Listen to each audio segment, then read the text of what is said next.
Hi, I'm Robert Tolby, and today I'm talking about the case of Gabby Petito, a missing 22-year-old woman whose disappearance drew international media attention, receiving constant news coverage as law enforcement searched coast to coast to find her. Some critics have said that all this attention is just missing white girl syndrome. But are they right? And what is missing white girl syndrome anyways?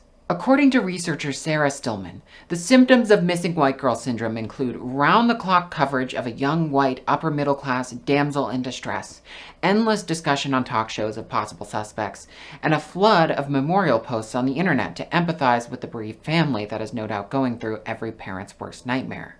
It sounds like Gabby Petito's case is certainly showing all the hallmarks of missing white girl syndrome. But what is wrong with the media covering her disappearance? Certainly all the media attention helped law enforcement find her remains, didn't it? Well, it did.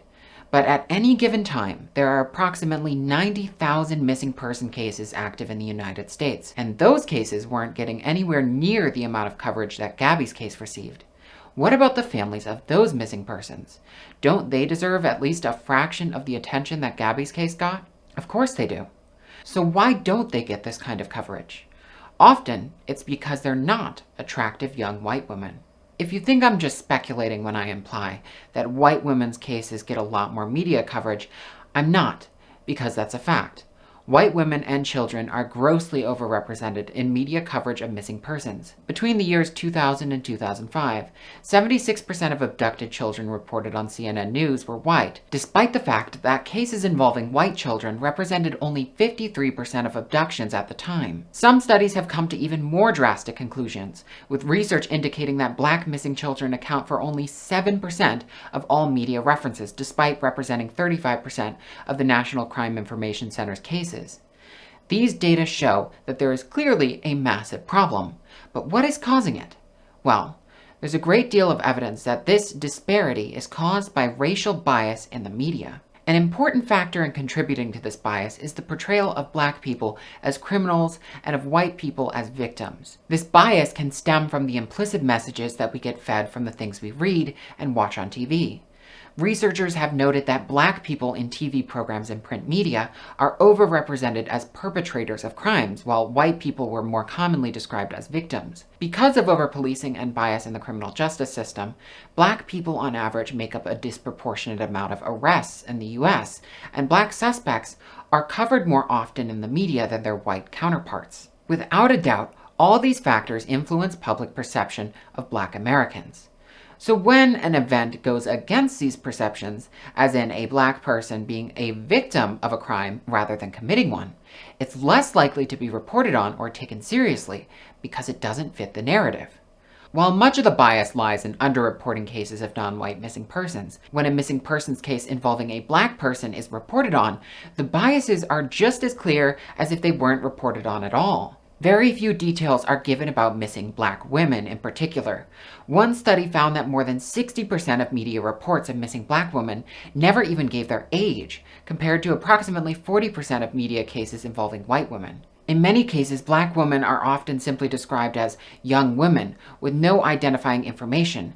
Their family members are less likely to be quoted or even referred to by name. The names of these women are also used less frequently, referring to them instead as Baltimore woman or Chicago woman. White women, on the other hand, are covered in an entirely different manner. Their beauty and facial features are described extensively. Lengthy quotes are given from their family about how wonderful they are. Their jobs and occupations, because they're usually upper class, are described in further detail because the media doesn't shy away from them as it does for service work or other industries. There's always great emphasis on how impactful they are on those around them. I think I've described most of the features of missing white girl syndrome. So now I want you to see it for yourselves by examining Gabby Petito's case, which displays a lot of these features. News stories about her often report on her appearance, how wonderful her smile was, and her vibrant personality. The Washington Post was criticized for referring to her as a blue-eyed, blonde adventure seeker. These details aren't pertinent to the case, so why are they there?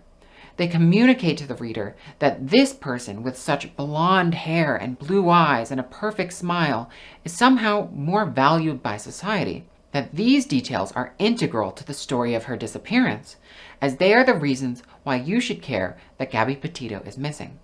These details are commonly left out of stories involving non-white women. How many times have you heard a story of a missing black woman go on and on about her dark hair and brown eyes beyond just describing her facial features for the purpose of identifying her? It just doesn't happen.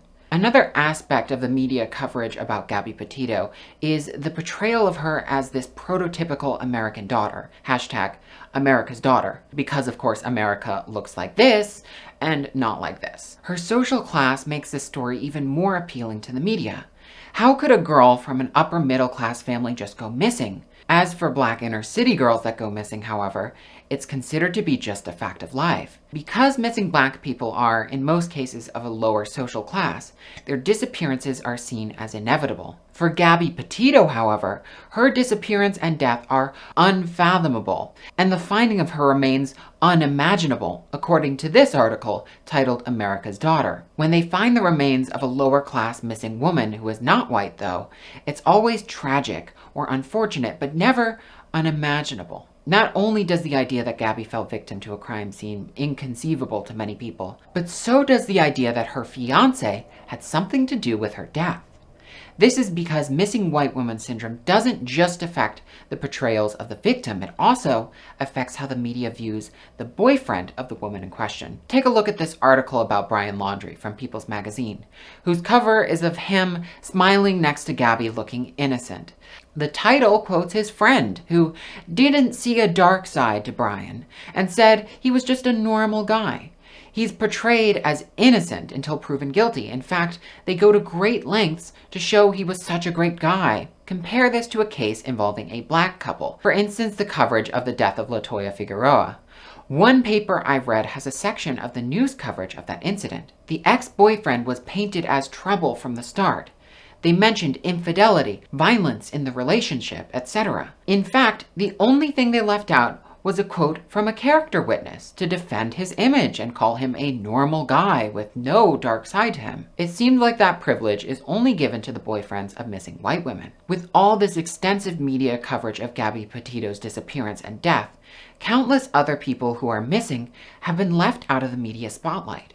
One person who was missing for a month but only made headlines a few days ago was Jelani Day. A body was discovered recently that was confirmed to be his remains by the LaSalle County coroner. Many other families express their discontent with how the media has been so fixated on one woman's disappearance, but not the disappearance of their loved ones. In an interview with CNN, the father of missing geologist Daniel Robinson expresses how hurtful it was to see Gabby's case plastered all over the news while his son was still missing.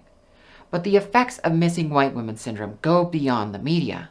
The bias against missing black people deeply permeates the legal system of the United States.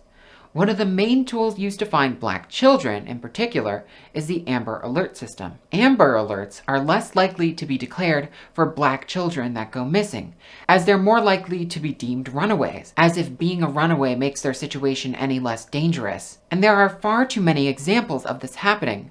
To provide one example, in 2018, 16-year-old Virginia resident Jolie Musa went missing. Law enforcement dismissed this as a typical runaway case. But when Jolie stopped being active on social media, it was clear something was very wrong. Her body was found less than a mile from her home. Because her case was labeled as a runaway case for 3 days, it delayed police action, resulting in her death. It's clear that bias in missing persons cases has no doubt taken the lives of many people who didn't receive nearly the amount of media coverage they would have gotten if they were white. I know I'm going to get a lot of angry comments saying I don't care about Gabby Petito, and I'd like to make it clear that my heart goes out to the Petito family right now, who is going through a lot. I only hope this video doesn't get taken the wrong way. I want to highlight the bias in the media we consume and invite people to think critically about why there is so much coverage of this one person's story and very little coverage of the stories of others. Anyways, I'm Robert Tolby, and if you like this video, don't forget to like, comment, share, and subscribe. Here are all my wonderful patrons, and I hope you have a good week. Bye-bye.